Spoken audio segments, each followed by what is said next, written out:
আপনি একদম চিন্তা করবেন না, আপনার মেয়ে আমাদের এখানে ভালো থাকবে। আমি যদি মারা যাই ওর খোঁজ খবর নেওয়ার মতো কোনো লোক থাকবে না, তখন কি কোনো সমস্যা হবে? না না, সমস্যা হবে কেন? দেখুন, আপনি যতদিন বেঁচে আছেন আমাদের একটা নির্দিষ্ট খরচ ধরা হয়, সেটা প্রতি মাসে আপনাকে দিতে হবে। আর আপনি যদি মারা যান তখনও উনি আমাদের এখানে এতিম হিসেবে থাকবে। এটা নিয়ে আপনি একদম চিন্তা করবেন না, কোনো সমস্যা না। আচ্ছা আচ্ছা, আসসালামু আলাইকুম। বললাম না তোকে আমি এখন থেকে আর দেখভাল করবো। তুই দেখতে আমি টাঙ্গল চলবো, ওর দেখে শুনে আজ থেকে আমি করবো।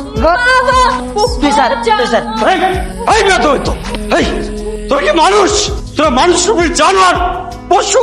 ছি, চলে আয় মা, এখানে থাকতে হবে না, চলে আয় আমার সাথে। আবির বলছিল আপনি নাকি ওকে অটিজম ফাউন্ডেশনে রেখে আসতে চেয়েছিলেন। জি গিয়েছিলাম, কিন্তু রেখে আসতে পারিনি। ওখানকার লোকজনকে আমার একদম ভালো মনে হয়নি। আমি মারা যাওয়ার পর ওরা আমার মেয়েকে কিভাবে রাখবে, কোথায় রাখবে, এই দুশ্চিন্তা থেকে আমি ওকে ফিরিয়ে নিয়ে চলে এসেছি। আপনি কোনো চিন্তা করবেন না, আমরা প্রতিবেশীরা আছি কেন, আমাদেরও তো কিছু দায়িত্ব আছে। আপনি এরপর থেকে কোথাও গেলে বাইরে ওকে আমাদের বাসায় রেখে আসবেন। আসো মা, আসো। আরে ভাই সাহেব আপনি, আমি একটু জরুরি কাজে বাইরে যাচ্ছি। আমার মেয়েটাকে কি একটু আপনার কাছে রেখে যেতে পারবো?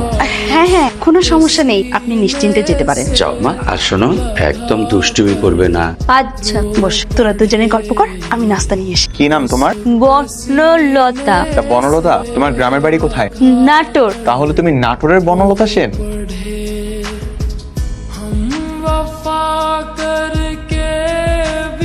আসসালামু আলাইকুম আঙ্কেল।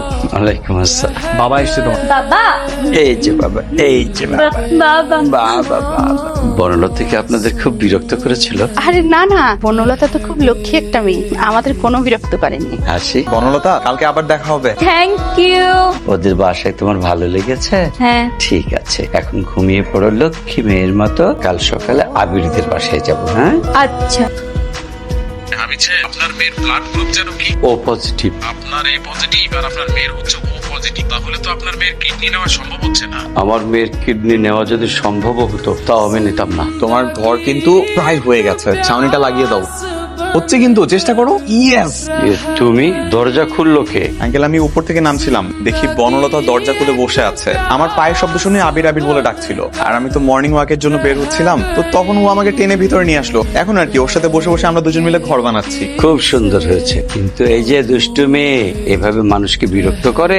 ঠিক আছে বাবা, তুমি যাও। না আঙ্কেল, প্রবলেম নেই, আমি আজকে আর মর্নিং ওয়াকে যাবো না, ওকেই সময় দিব। তাহলে তো খুব ভালো, তুমি বসো, আমি তোমাদের জন্য নাস্তা দিই। কি নাটোরের বনলতা, এবার কি বানাবে? বড় ঘর। এই বড় ঘরে আমাকে একটু থাকতে দিবে তো?